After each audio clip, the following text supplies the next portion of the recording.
Hello and welcome to your favourite channel Braino solution.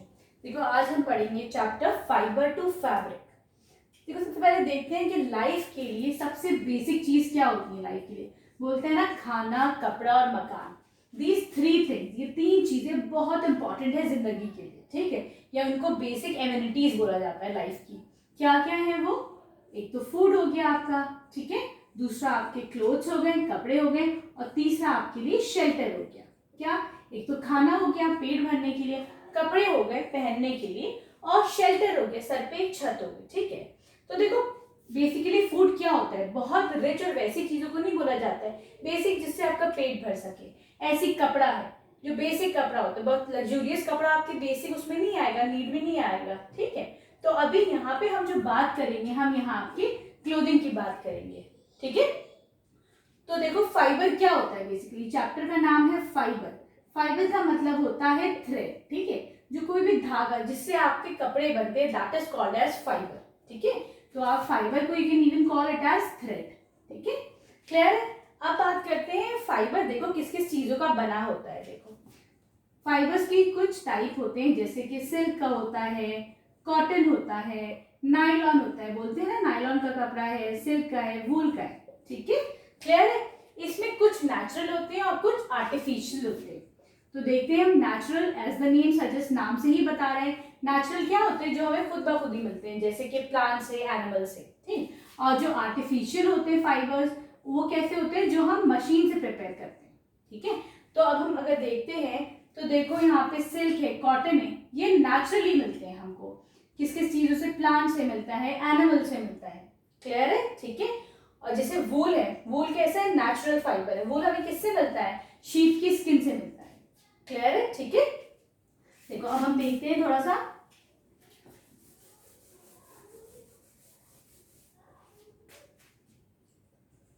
Plant fibres. Plant fibres के दो type होते हैं, जैसे कि प्लांट से हमें क्या क्या मिलता है? एक तो हमको कॉटन मिलता है, दूसरा हमें कौन सा फाइबर मिलता है? फ्लैक्स मिलता है, ठीक है। तो जो कॉटन होता है वो बेसिकली जो सीड बड होता है, एक बॉल टाइप की होती है ना, उससे हमको कॉटन मिलता है, रुई जो मिलती है, ठीक है। और फ्लैक्स कैसे मिलता है? हमको स्टेम और रूट से मिलता है, ठीक है। फ्लैक्स हमको मिलता है स्टेम से और रूट से। देखो जो प्लांट फाइबर्स के बारे में था ये तो क्लास 6 में था। यहाँ पे क्लास 7 में हम लोग किसके बारे में डिस्कस करेंगे? एनिमल फाइबर्स के बारे में। एनिमल फाइबर्स क्या होते हैं? जो हमें एनिमल से मिलते हैं, ठीक है। जैसे कि कौन कौन से फाइबर्स हो गए? यहाँ पे हम लोग सिल्क और वूल के बारे में बात करेंगे, ठीक है। तो सबसे पहले चलो हम वूल के बारे में बात करते हैं।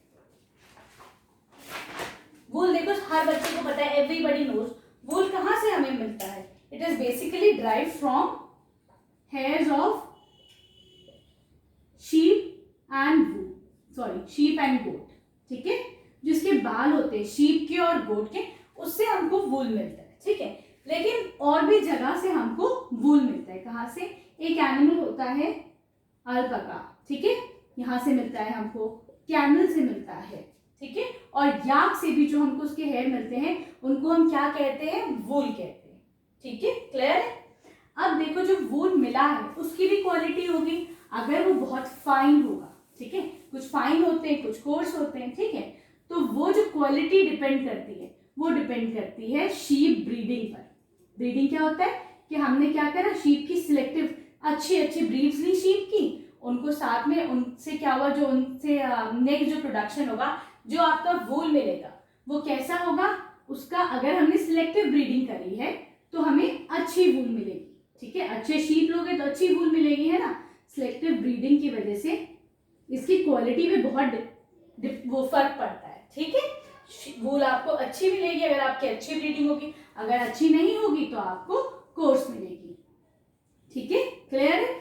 चलो अब हम देखते हैं प्रोसेसिंग ऑफ वूल। वूल को हम बनाते कैसे हैं? सबसे पहले देखो वूल जब हम लेते हैं तो उसको क्या करा जाता है? वूल की शेयरिंग होती है।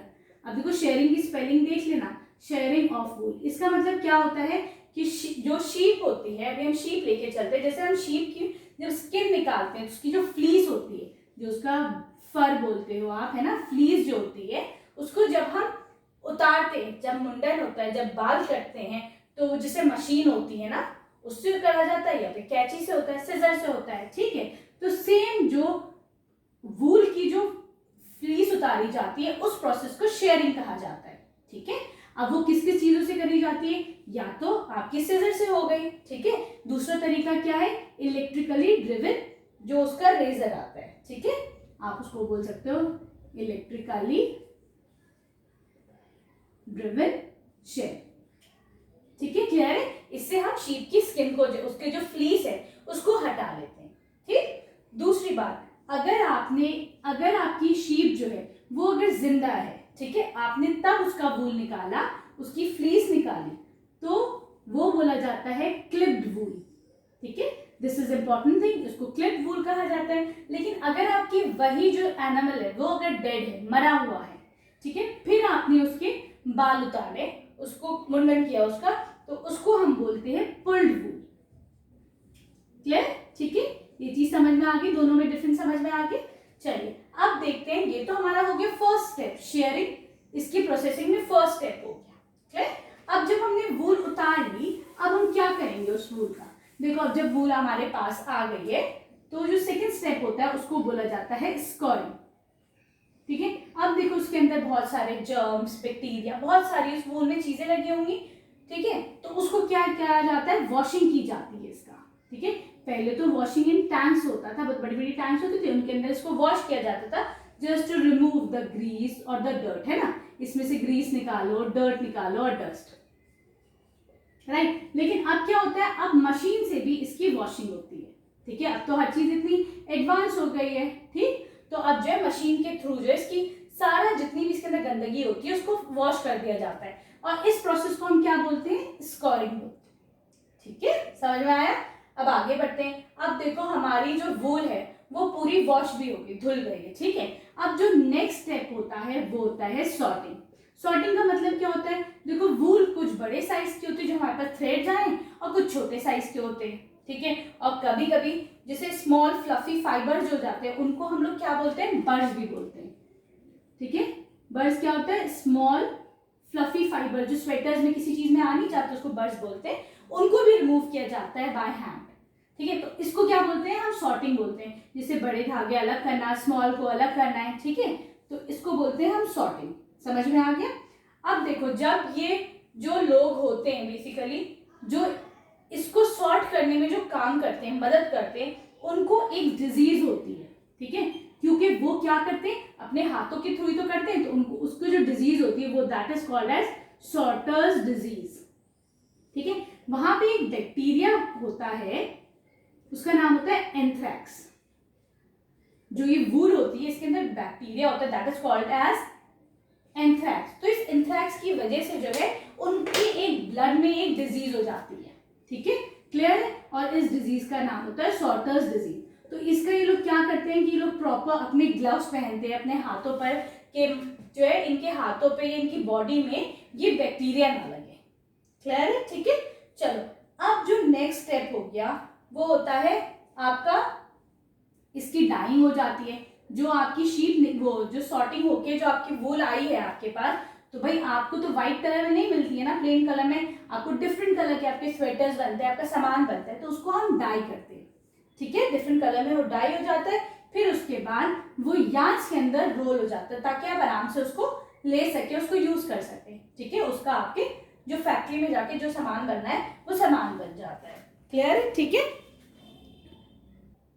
चलो अब हम थोड़ा सा ना एक दफा क्विक रिवीजन कर लेते हैं कि क्या क्या होता है।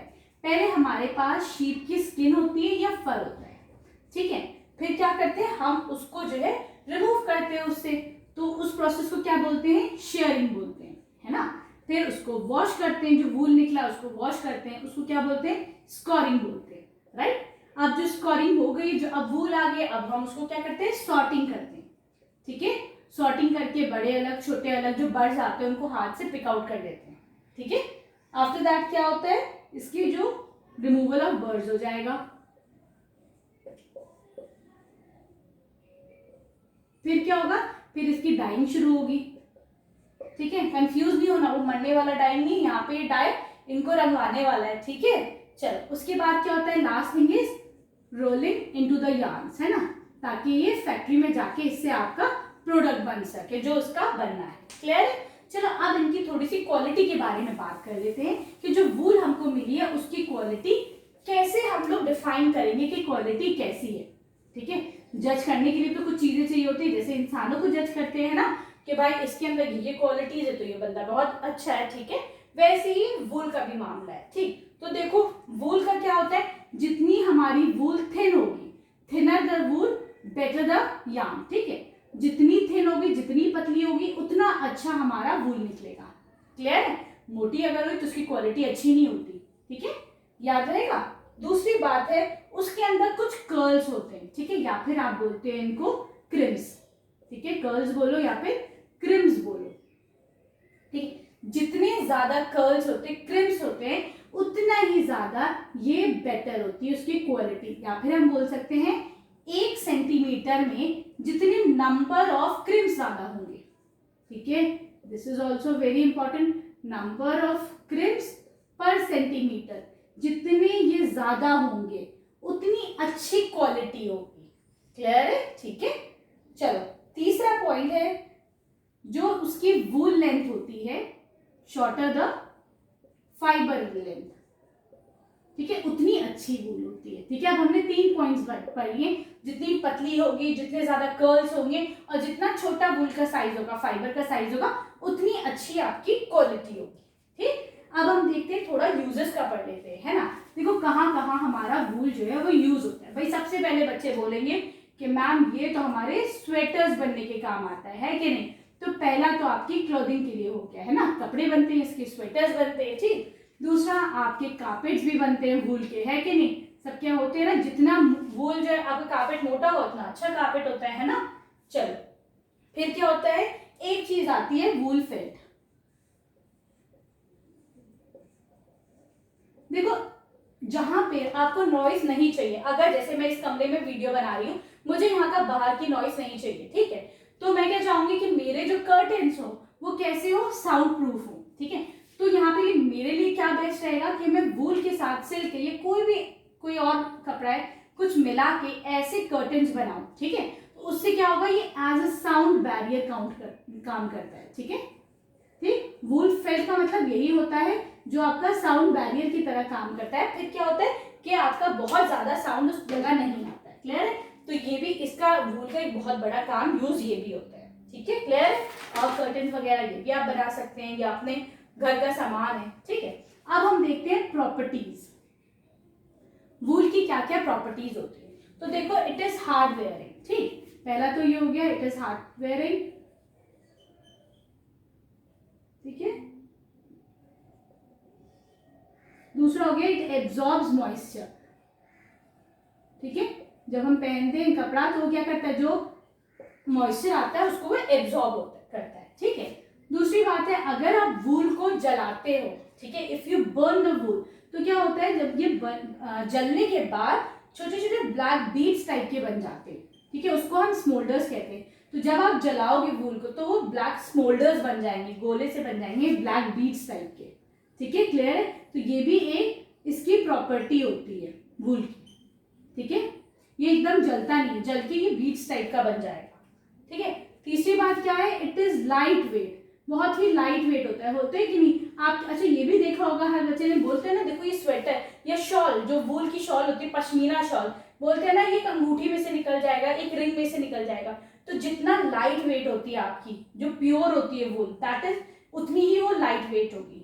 क्लियर है? सही है। दूसरी बात इट इज वर्सेटाइल। वर्सेटाइल मतलब यू कैन मेक एनीथिंग, आप कुछ भी बना सकते हो। इसके जैकेट भी बन सकते हैं, स्वेटर्स भी बन सकते हैं, ब्लैंकेट भी बन सकते हैं वूल के।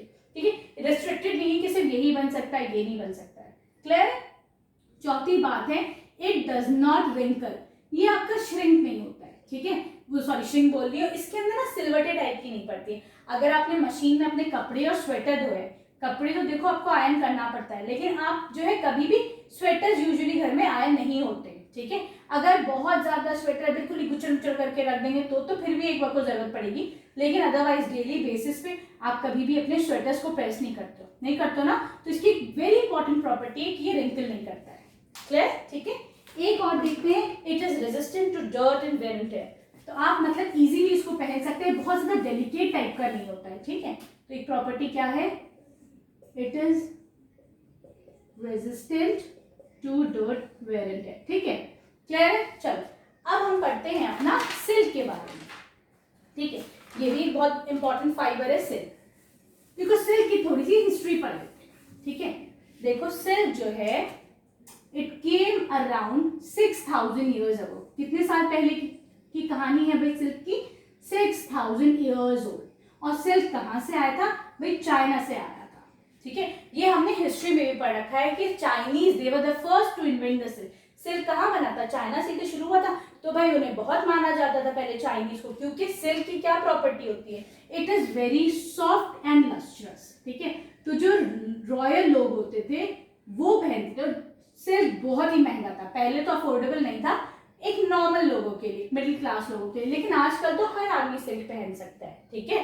तो ये भाई ये चाइनीज की ही इन्वेंशन थी, क्लियर है, ठीक है।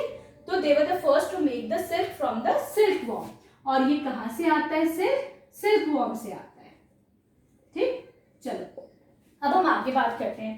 जो सिल्क का जो प्रोसेस होता है जिससे सिल्क बनाया जाता है, इस प्रोसेस को क्या बोलते हैं, सेरिकल्चर, ठीक है। Sericulture is basically the process by which we get the silk, clear है, ठीक है।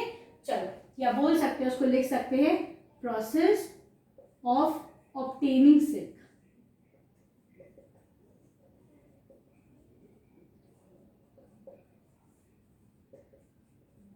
ठीक है। जब आप सिल्क फॉर्म से सिल्क आपको मिलता है तो इस पूरे प्रोसेस को, ये बहुत बड़ा प्रोसेस होता है, छोटा प्रोसेस नहीं होता है, तो इसको हम लोग बोलते हैं सेरिकल्चर, राइट। चलो आगे बढ़ते हैं। अब हम क्या करा जाता है बेसिकली सेरिकल्चर में, ठीक है।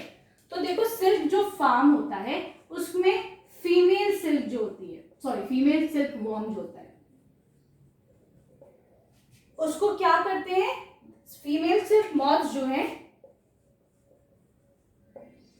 they are kept in a separate linen bags। Linen के बैग्स होते हैं, ठीक है। ये पूरा लिनन का जैसे बैग है, इसके अंदर जो है फीमेल सिल्क वॉर्म को रखा जाता है, ठीक है। यहाँ पे ये अराउंड 200 to 500 एग्स ले करते हैं, ठीक है, इसी बैग के अंदर। सिल्क बैग भी बोला जाता है इसको, ठीक है। फिर क्या होता है, यहाँ से कुछ, सारे नहीं, some of the eggs they are chosen, ठीक है। यहाँ से कुछ वो एग्स को चूज किया जाता है फॉर प्रोड्यूसिंग द सिल्क, ठीक है। और ये एक कार्डबोर्ड टाइप का जैसे बॉक्स होते हैं उसमें रखा जाता है, या फिर they are kept in cardboard box और बैम्बू ट्रे, या फिर बैम्बू जो होता है उसकी ट्रे में रखा जाता है, ठीक है।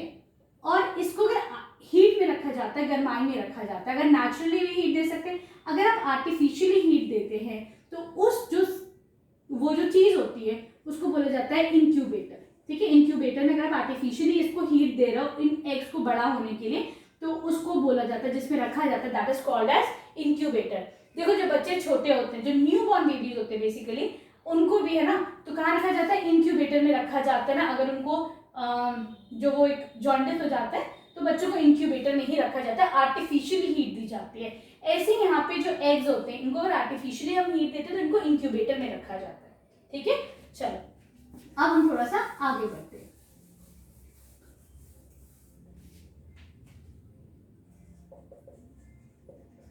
देखो जब ये एग्स में से जब ये निकलते हैं तो ये इतने छोटे होते हैं ना, दे आर लाइक 1/4 इंच। कितना इनका साइज होता है, 1/4 इंच, जो बहुत बहुत छोटा होता है जब ये अपने एग्स में से निकलते हैं, ठीक है। उसके बाद क्या होता है, बैम्बू ट्रेज होती हैं, they are covered with straw mat, ठीक है। देखो फिर क्या होती है, बैम्बू ट्रेज होती हैं और ये कवर्ड किससे होती है, स्ट्रॉ मैट से होती है, ठीक है।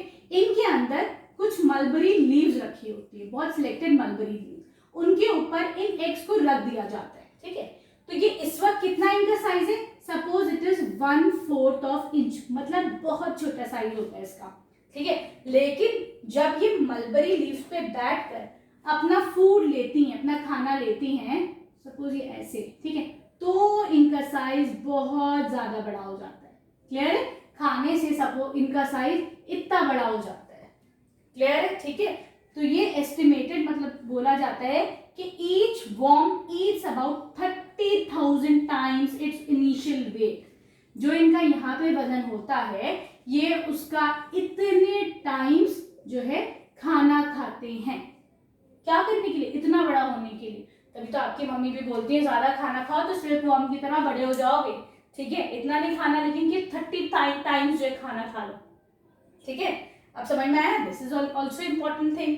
ठीक है, अब इस स्टेज पे क्या होता है जब ये इतना बड़ा हो गया तो ये अपने मुंह से एक प्रोटीन सिक्रीट करता है। अपने मुंह से ये क्या सिक्रीट करता है? एक प्रोटीन सिक्रीट करता है, उसका नाम होता है फाइब्रोइन। ठीक है, क्लियर? फिर क्या होता है? देखो अब ये इसने अपने मुंह से, यहाँ पे ऐसे था, इतना बड़ा था, पहले ही छोटे छोटे एग्स थे, अब ये इतना बड़ा हो गया। अब इसने अपने मुंह से एक प्रोटीन को सिक्रीट करा, बाहर निकाला। अब जब वो प्रोटीन बाहर आता है, वो एयर की कांटेक्ट में आता है, तो ये इसके आगे पीछे एक बहुत ही हार्ड कवरिंग बना लेता है। ठीक है, ऐसे करके एक हार्ड कवरिंग बना लेता है, और इसको हम फिर क्या बोलते हैं? हम इसको बोलते हैं कुकून। क्लियर? इसके अंदर जो होता है दैट इज प्यूपा, लेकिन बाहर का ये जो होता है that is called as cocoon. Clear? इसके आगे पीछे ऐसे करके ये एक फिलामेंट सा हो जाता है। ठीक, क्लियर? देखो अब क्या होता है? अब इस चीज के बाद इसके अंदर देखो सिल्क वॉर्म जो है वो प्रेजेंट है। क्लियर? अब ये सिल्क वॉर्म यहां से 15-20 दिन के लिए सोता है, इसकी स्लीपिंग डेज होते हैं। ठीक, अब क्या होता है? अगर हमने वेट करा, इसको सोचो 15 दिन से और एक्सटेंड करा, 20-25 दिन इसको छोड़ दिया, ये सिल्क वॉर्म यहां से निकल जाएगा। ठीक है, और क्या होगा? ये जो थ्रेड है वो हमें उसकी वो क्वालिटी नहीं मिल पाएगी। समझो ये पूरा प्रोसेस हमारा खत्म हो गया, बर्बाद हो गया। अब we won't get that quality of silk. Clear? अगर हमें यहां से एक सिल्क चाहिए, ठीक है, तो हमें क्या करना पड़ता है?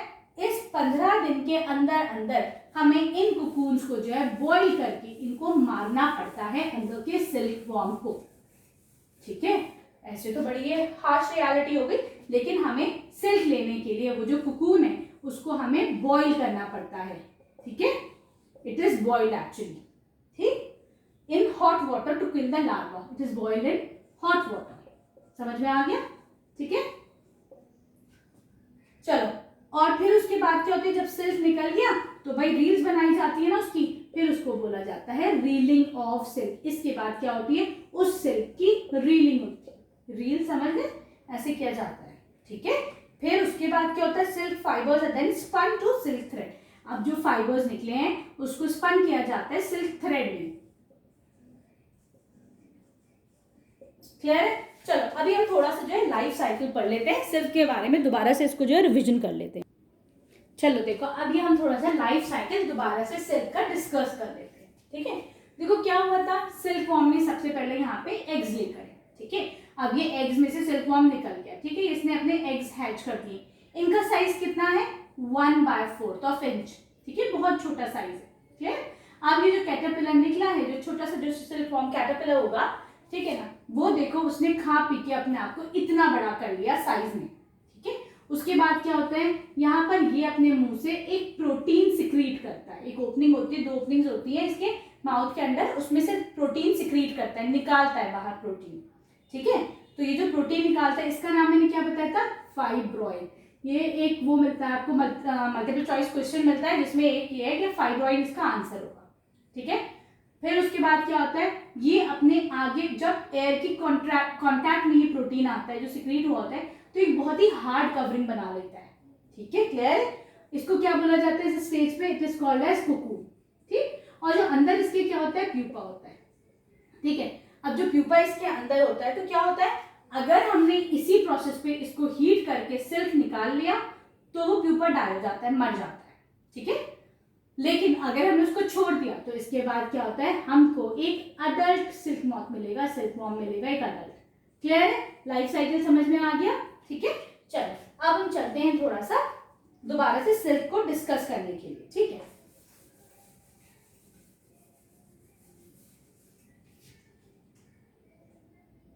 देखो सिल्क फाइबर जो हमें मिलता है that is very delicate and thin. ठीक है, तो उसकी वजह से क्या होता है? बहुत ही फाइन होता है। It is very delicate and fine to handle. तो ये जो है they are reeled together to form a stronger thread called raw silk. हम क्या करते हैं, इसको आपस में जोड़कर इसको जो है they are reel together, actually the word is reel together, क्योंकि ये बहुत बारीक होता है, हम इसे यूज नहीं कर सकते, बहुत डेलिकेट, टूट जाए, ठीक है।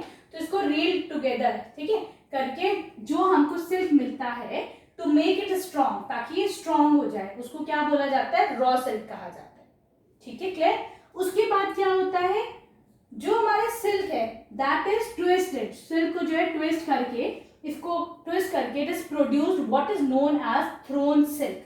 फिर क्या बनता है, इसको ट्विस्ट करके जो सिल्क मिलता है that is called as thrown silk, ठीक है, क्लियर है। और इस प्रोसेस को क्या कहा जाता है, थ्रोइंग, ठीक है, क्लियर है। चलो अब ये जो थ्रोन सिल्क होता है, ये जो स्पूल्स जो होते हैं ना, इनके ऊपर चढ़ाया जाता है ऐसे करके, ठीक है, ताकि इसको ब्लीच कर सके, इसको डाई कर सके, क्लियर है, ठीक है। ये तीनों चीजें समझ में आ गई। चलो अब हम पढ़ते हैं इसकी छोटी सी एक समरी, ठीक है। अब हम इसकी समरी देखते हैं छोटी सी। देखो क्या होता है, सबसे पहले कुकून होता है हमारे पास, ठीक है, कुकून को क्या करा जाता है, उसकी रीलिंग